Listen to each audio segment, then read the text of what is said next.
let me go ahead and kind of just introduce myself. So first and foremost, I'm going to say this. I was born to probably one of the luckiest situations I could have gotten myself into. I had two parents that loved the hell out of me, that supported me, gave me everything I wanted. They pushed education. They let me fail as many times as I possibly could. They also said, though, Saad, as immigrants, we don't have a lot of money. So if you want some nice kicks, you got to earn them yourself. So from a very early age, I was selling watches, sweatshirts. I was hustling baseball cards, whatever I can get my hands on, throwing parties. And so I always had money as a kid, and I got pushed into college, which is a great thing.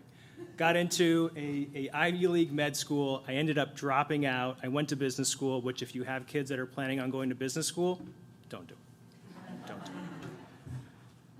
Directly after that, I went and ran market research and business development at a $4 billion pharmaceutical brand at Eli Lilly and Company, where I was in charge of the largest atypical antipsychotic.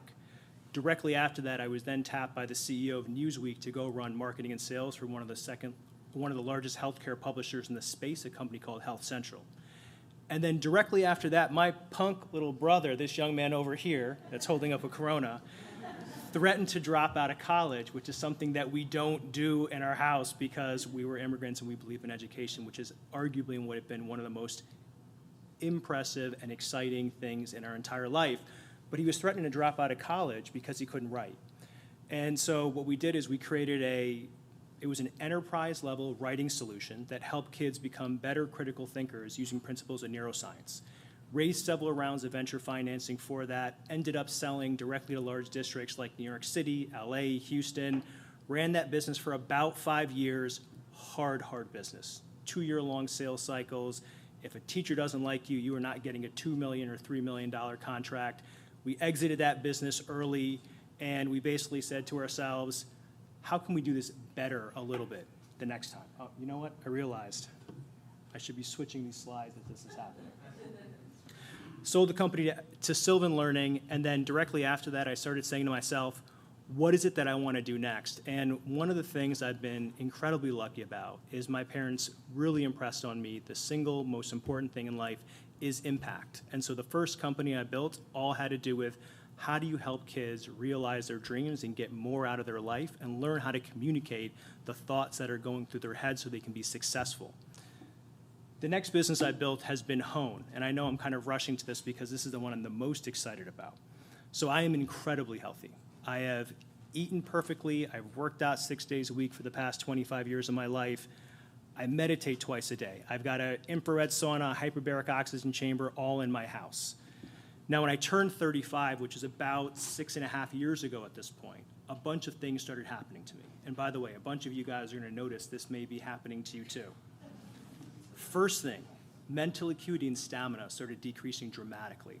I couldn't remember just simple facts, simple names. I couldn't do math in my head. Then all of a sudden, I started feeling tired. I was having trouble waking up in the morning. I was falling asleep during the day. Then I started to kind of put that little bit of extra weight around my stomach and got those dreaded love handles. And the next thing was my libido went away. And so I apologize if I'm going to get a little bit personal. But the reality is I just couldn't even, right? We had a little bit of failure to launch is the reality. Thank God my fiance is not here. She would even be more embarrassed. Now, here's what ended up happening. All of a sudden, I started to feel depressed. It is the opposite of my personality. And so I go to my doctor. I say, hey, something is dramatically wrong with me.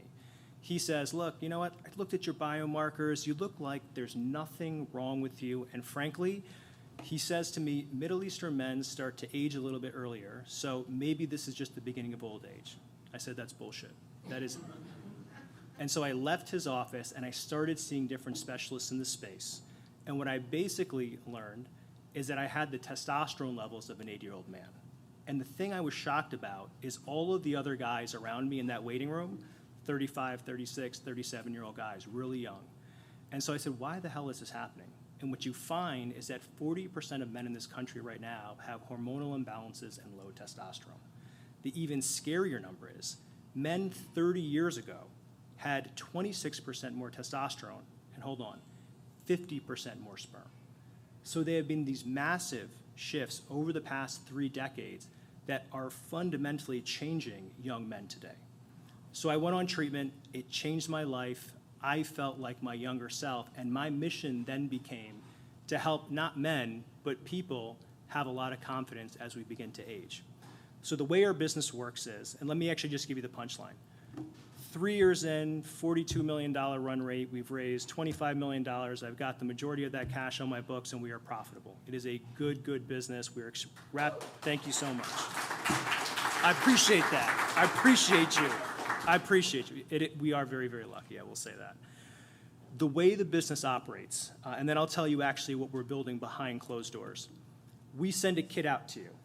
You prick your finger, you give us several drops of blood. We then analyze that for 8 different hormones. We then do a 30-minute audiovisual consult between you and a physician.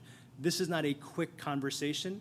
The first 10 minutes, deeply cathartic, because we are going to push on questions that you probably don't want to answer, things that question your masculinity. We then give you an education based upon what's happening in your body, and then we tell you about the benefits and the side effects of treatment. Now, the next thing we do, our investors hate. I actually tell 30% of my patients I can't treat them. And the reason why is we are building the most conservative and the safest and most efficacious clinic in the country. And we only serve men that have what we call hypogonadism or clinically low testosterone. We then ask them to do a second blood test. We then say, okay, let me check your name against a national government database to make sure you're not abusing the medication from any other place. And then we will send meds to you. Now, the next thing I'm going to say is, we are the largest distributor of testosterone in the country. Now, I know a lot of you probably had, even though you're not showing it, a little bit of a tense, and you're kind of like, oh, that sounds kind of dirty, doesn't it? Now, here's, I think, maybe the misconception about what we do. A lot of people think that I sell larger muscles and better sex, which, by the way, wonderful side effect. No one is going to argue with those things ever. Here's the reality. The guys that come into us say things like, I can't get on the ground and play with my kids anymore. I can't have a real relationship with my partner or spouse because every time we try having a conversation, I lose my temper. I bet you a lot of guys are like this, by the way.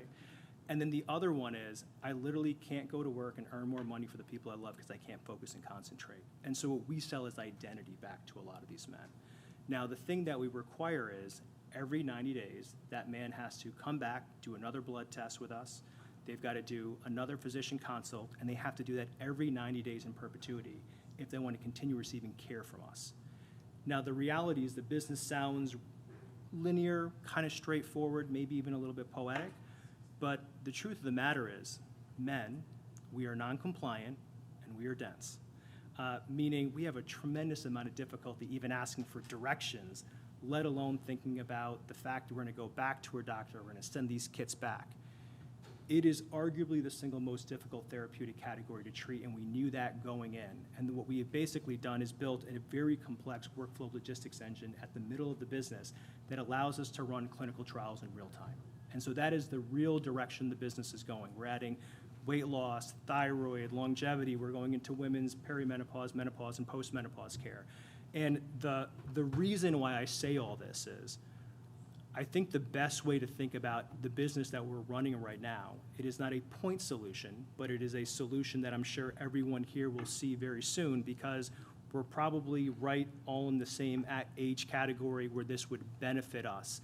And the thing that's important is, very few people go get the answers that they need, and what we do is we allow people to get these answers, and we destigmatize it so you don't feel ashamed of asking these questions. So right now, where we are is 40 states at this point in time. We're going to be 50 probably by the end of the year.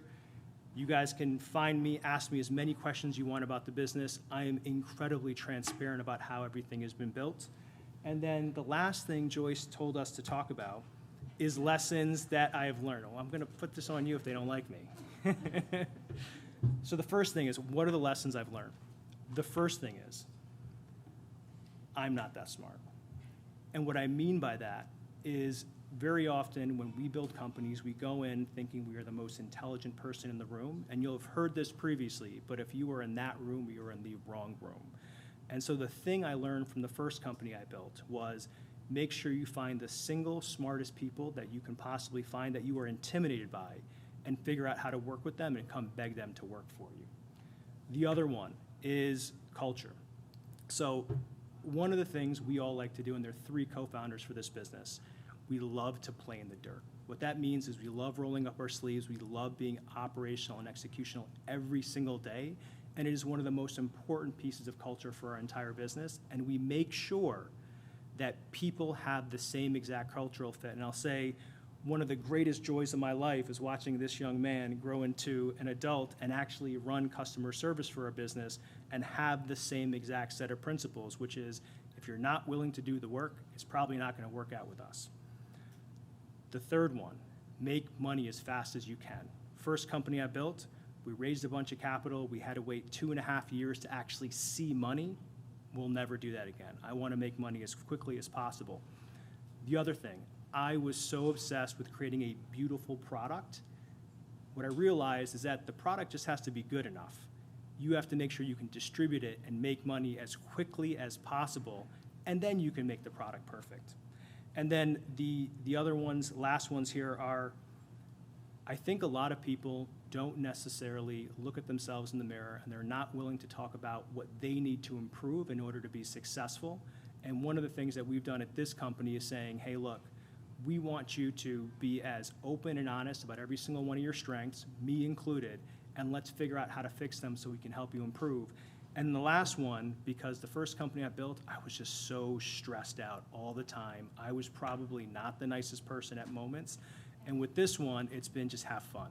Enjoy it. Make sure that you're actually part of the journey and you are celebrating every one of your victories. So that's all I got for you guys. I appreciate you guys so much.